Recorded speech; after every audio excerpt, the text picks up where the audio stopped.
Yung 64 pesos, hahatiin mo into 3 meals na breakfast, lunch, dinner. So, paano mo pagkakasya ang 64 pesos sa panahon ngayon?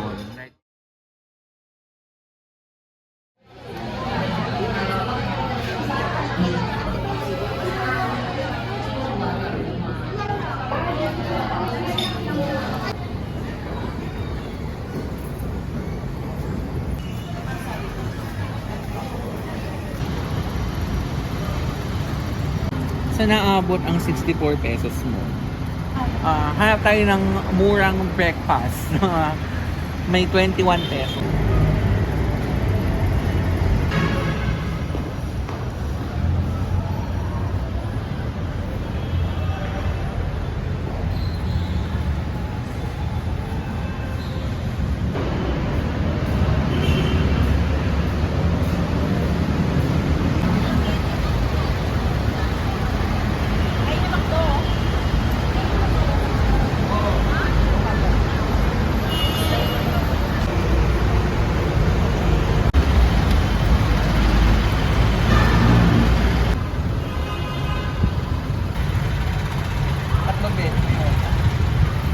So, pwede na siyang pang breakfast.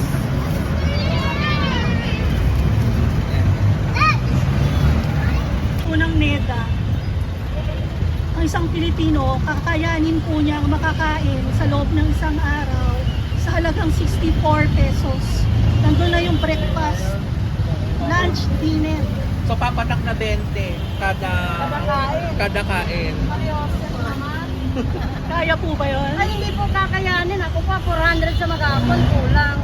Pang isang, Pang yun na po isang yun. araw lang po yun. Isang tao na po yun, oh. Ay, hindi naman. Kumbaga, Pamilya. alam mo, kanin.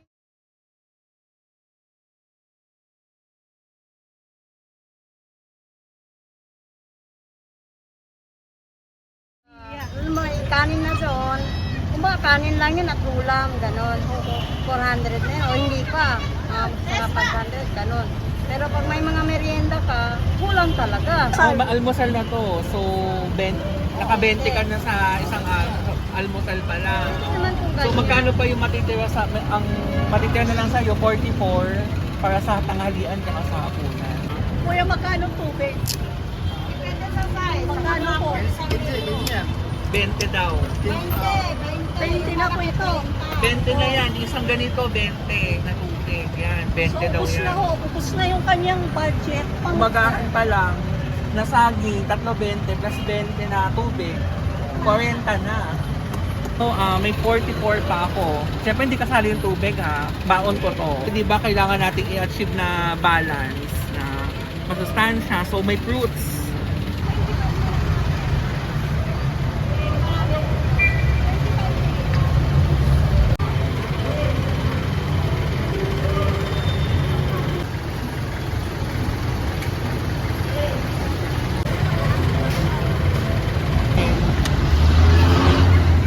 So, dapat makahanap tayo ng food na worth 22 pesos each.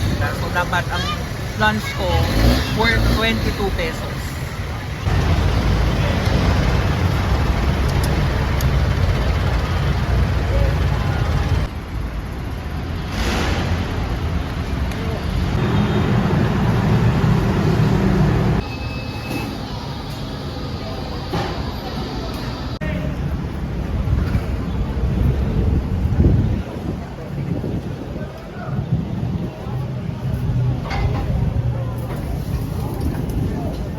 Ate, ano ma? Yung burger.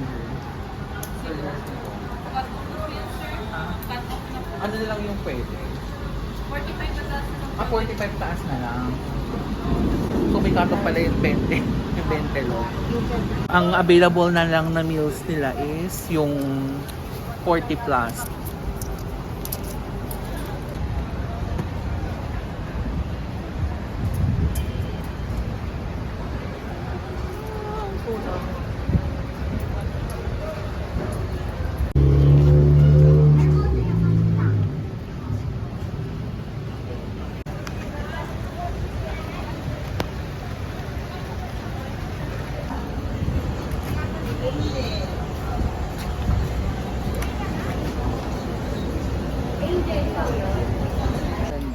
Supporting nga eh.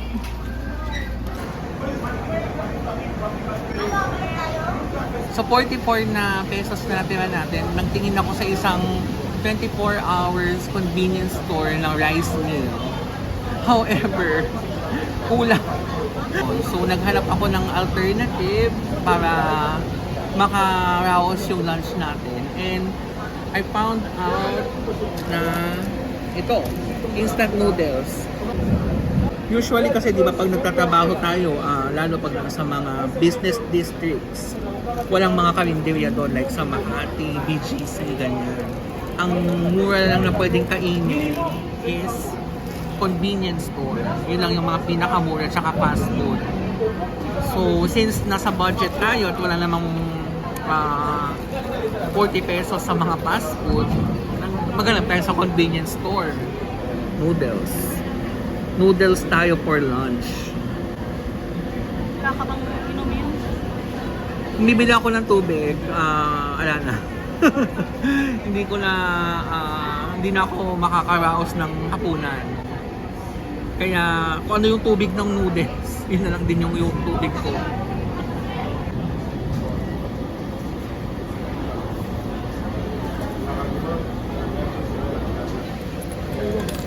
Yan ang pang dinner mo. Yan ang pan-dinner natin mamaya. Kasi magkano yung noodles mo? 26. Ang malas mo kung may mga pickpocketer pa, diba? Nakawin pa sa yung 18 pesos. So, wala. Hindi kakakain ng hapunan.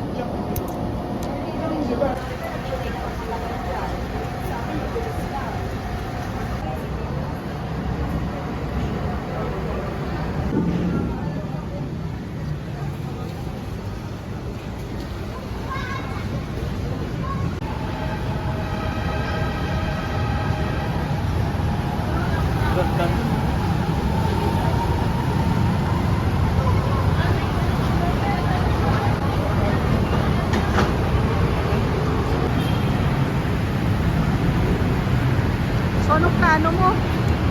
So, naghahanap ako ng pwedeng kainin sa halagang 18 pesos for dinner. Ayan, gabi na.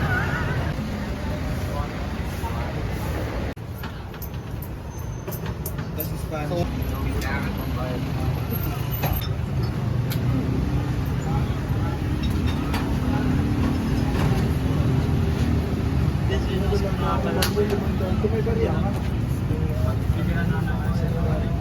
Kuya, Spanish roll nga. Spanish bread.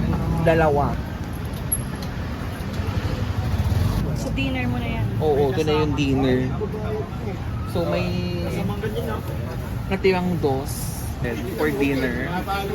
So, yun na lang yung... Mabubusog ka ba yan? Oh, hindi eh. Tawid na lang to. Pantawid gutom. Malas mo pag hindi ka nagluluto. Pag wala kang tagaluto sa bahay. At ikaw lang mag-isa sa bahay like. So wala ka talagang food, kundi ito.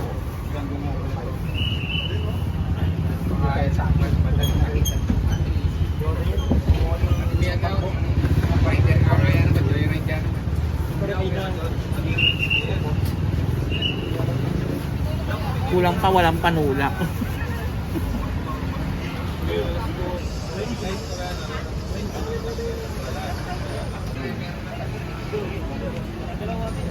So nauhaw ako. Ayaw mo bin soft drinks? Oo, nagtanong ako kung magkano yung soft drinks. 15. So, Paano na pera mo? dos. Saan pupunta yung dos, diba? Dos po. So, yung sa budget natin, imbes na soft drinks ang binili ko, ito, candy. Magkano yan? Dos. Dos? Yan na Dos. yung sukli mo kanina. Ito na yung natira sa 64 pesos challenge. So, naubos mo yung 60. Naubos na yung 64 pesos. So, bakit yan ang binili mong candy? Wala. Ito na lang yung dessert. Malamig. Malamig. Kasi wala kang tubig. Wala kasi walang tubig eh. So, wala. Ito na yun.